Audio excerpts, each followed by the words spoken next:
आपके अपराजिता का पौधा अभी तक ग्रो नहीं कर रहा है या पत्तियां बहुत सूखी सूखी सी हो रही हैं तो इन ज़रूरी टिप्स को आप फॉलो कीजिए। अपराजिता में फ्लावरिंग का ही समय है, अप्रैल से लेकर अक्टूबर नवंबर तक बहुत अच्छी फ्लावरिंग होती है।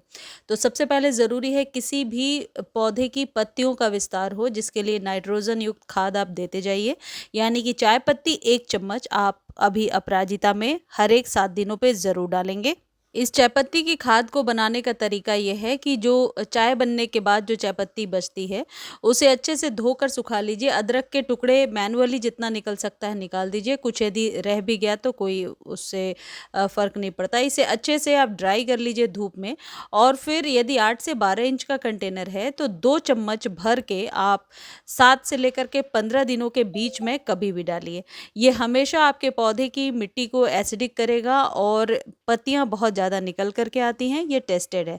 जब तक पत्तियां नहीं निकलेंगी तब तक आप बहुत ज़्यादा फ्लावरिंग या बिल्कुल भी फ्लावरिंग नहीं ले पाओगे। दूसरी जो सबसे इम्पॉर्टेंट चीज़ है वो है सनलाइट। इसको 6 से 8 घंटे की धूप तो ज़रूर चाहिए। बिना धूप के ये पौधा सर्वाइव नहीं कर रहा है, करता ही नहीं है। और यदि आपको लग रहा है धूप में पत्तियां जल रही हैं, पीली हो रही हैं, तो वो धूप की वजह से नहीं जल रही हैं, उसका रीज़न कुछ और होगा। या तो मिट्टी जो है वो अपना न्यूट्रिशन खो चुकी होगी, तो उसमें खाद डालने की ज़रूरत है, जो वीडियो के लास्ट में मैं आपको बताऊंगी कि माली कौन सा खाद अभी अपराजिता में डालते हैं। वो नर्सरी से पूछ करके भी मैं आपको ये चीज़ बता रही हूँ, और माली ने मेरे अपराजिता के पौधे में ये खाद डाला था, वो भी आपको दिखाऊंगी। तो अपराजिता को धूप में रखिए। अगली सबसे इम्पॉर्टेंट चीज़ है कि पानी कितना देना है। देखिए, अपराजिता एक बेल वाला पौधा है और इसे हमेशा 10 से 12 इंच के कंटेनर में यदि गमले में लगा रहे हैं, हालांकि ज़मीन में ये पौधा बहुत ही बढ़िया चलता है, पानी डेली देना है। लेकिन एक चीज़ ध्यान रखिएगा कि सॉइल का सूखना ज़रूरी है। पानी देने के पहले ऊपरी सतह आपको ड्राई नज़र आती है तभी पानी दीजिए। अगली इम्पॉर्टेंट चीज़ है, यदि आपके यहाँ कलियां बन रही हैं और फिर कली सूख जा रही है, तो उस ब्रांच को 2 से 3 इंच कट कर दीजिए। यानी कि प्रूनिंग करने से अपराजिता का पौधा घना हो जाता है।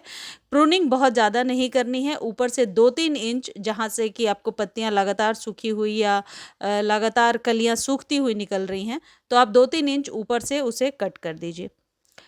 अगली चीज़ है गुड़ाई। देखिए, गमले की गुड़ाई आप करते रहेंगे तो गमले में कभी भी वाटर लॉक्ड नहीं होगा और सॉइल की गुणवत्ता भी उससे बढ़ जाती है।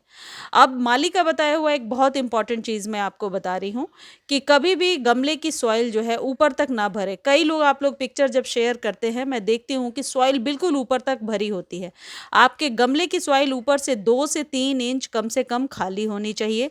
उसके बाद जो भी आप खाद दे रहे हैं, वो देने के बाद उस दिन आपको पानी नहीं देना है।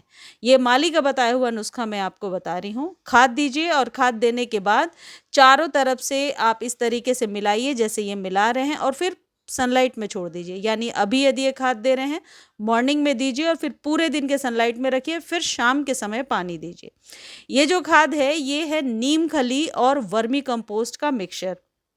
नीम खली और वर्मी कंपोस्ट दोनों ही अपराजिता के लिए बहुत ही बढ़िया खाद है अभी जो आपको देना है। साथ ही साथ घरेलू खाद जो मैं आपको बताती रहती हूँ, वो भी आपको डालना है। सबसे पहले ये जान लीजिए कि कितना खाद आपको प्रयोग करना है। 1 चम्मच नीम खली और 1 चम्मच वर्मी कंपोस्ट अभी आपको डालना है, और फिर 8 से 10 दिनों के बाद रिपीट करना है। इन दोनों खाद को खरीदने का लिंक टैग कर दिया है। यदि आपको लिंक नहीं मिल रहा तो आप कमेंट सेक्शन में लिख दीजिए, बहुत जल्दी आपको लिंक प्रोवाइड कर दिया जाएगा। ये डालने के बाद 10 डेज तक कोई भी बाहरी खाद आपको अपराजिता में नहीं डालना है। लेकिन बनाना पील वाले फर्टिलाइज़र को हर एक वीक आप इस्तेमाल कर सकते हैं, और चायपत्ती वाले खाद को जैसे बताया वो इस्तेमाल कर सकते हैं। इतना ही करना है और आपके अपराजिता की पत्तियां पहले तो लश ग्रीन निकल करके आएंगी और फ्लावरिंग बहुत जल्दी होने लगेगी। आप चाहें तो इस तरीके से 2 केले के छिलके को कट करके सॉइल में दबा सकते हैं, या फिर इसे पानी में डाल करके अगले दिन उसके पानी को यूज़ कर सकते हैं।